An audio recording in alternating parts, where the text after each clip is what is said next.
what an honor to be the sponsor of a ship. I suppose the first question is, how did you even find out about this? Well, first of all, thank you so much, Leslie, for having me. I am so over the moon about this opportunity and this experience. I was actually sitting at the kitchen table when Secretary Del Toro called me personally, the Secretary of the Navy, to ask me if I would accept this honor and be willing to be a sponsor of the USNS Bethesda. And I wouldn't have even imagined saying anything other than yes. So you learn about this, and you also learn that you're going to be bonded to the soul and the spirit of this ship long after the current crew and leadership are there. I mean, you are here for a lifetime. That seems like a long time. It is a long time, but it's such an honor to be able to serve in this way. The men and women on this ship who are providing hope and healing to those who are injured, those who are hungry, to those who need refuge. It has so much purpose, and to be able to spend a lifetime being connected to such a purposeful entity is something that I am just so grateful for. And as First Lady of the state of Maryland, for this ship to come out of Maryland, to be built by the hands of Marylanders, to have people who have come to this state to serve, it's an honor of a lifetime. And I can't think of anything else in this capacity that I could be doing. Tell people what it means to be the sponsor of a ship. What does a sponsor do? So a sponsor has a lifelong relationship with the ship. And there will be ceremonial moments that we'll experience in a few years when the ship is actually built.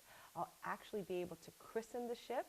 I will be able to take that champagne bottle and crack that bottle on the ship, and all the midshipmen will run in. And there will be times where I will send words of encouragement or send care packages. So there are many things that I'll be able to do along with Marylanders to be able to serve this ship in the way that it is more than deserving of. As we help people understand what this class of ships do, we kind of hear them described as being almost like an ambulance on the water, helping to triage and reach service members and do the kind of humanitarian service in a more expeditious way and in a more agile way than perhaps even the USNS Comfort and Mercy. To know that this class of ships that you are going to be aligned with, this is the very first one. How do you put that in perspective? I mean, this is so exciting. I mean, this is a world-class facility on the water. They can do anything a hospital can do. And it really is like a floating hospital with world-class therapies and treatments and state-of-the-art. It's a state-of-the-art facility. And so when we think about what this ship is going to be able to do, we think about the lives that it's going to save. We think about the hope that it's going to be able to provide. We think about the safe space it will provide until people can get back to their homes. And so I'm just excited about being able to see this ship come to life, see and meet the men and women that are going to serve in this ship. I'm looking forward to touring it once it's completed. And so it's going to be just a fabulous facility that it really stands in the gap for so many of our servicemen and women all over the world. This opportunity for you brings together two of your really strong passions. Your connection to military families, you were a military spouse, and your platform and spirit around health and healing.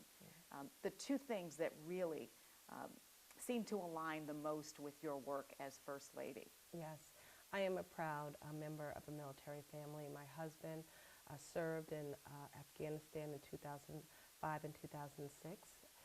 He is the 63rd governor of the state of Maryland.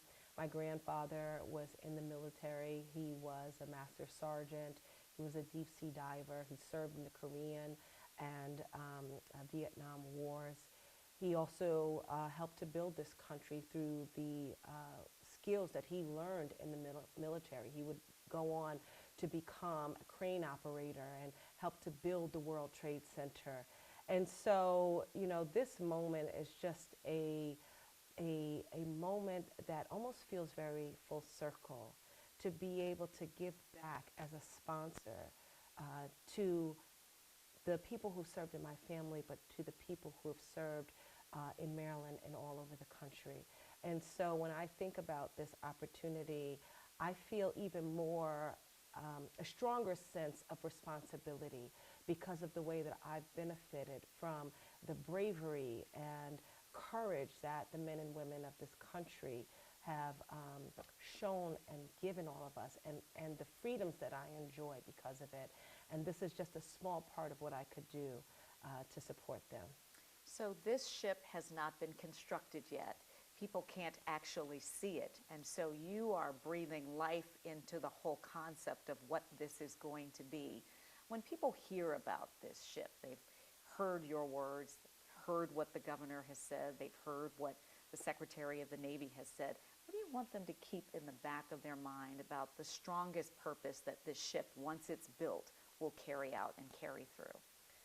That the Bethesda, the ship, is going to be a place of hope, a place of healing. And that is what Maryland is. That is what this country is. We are a place of hope for so many people. And I think that it should never be lost on us what we are able to provide the world through our service, through our caring, and through our love. And I am just so grateful that this is a manifestation of what Marylanders are about and what this country has been built on.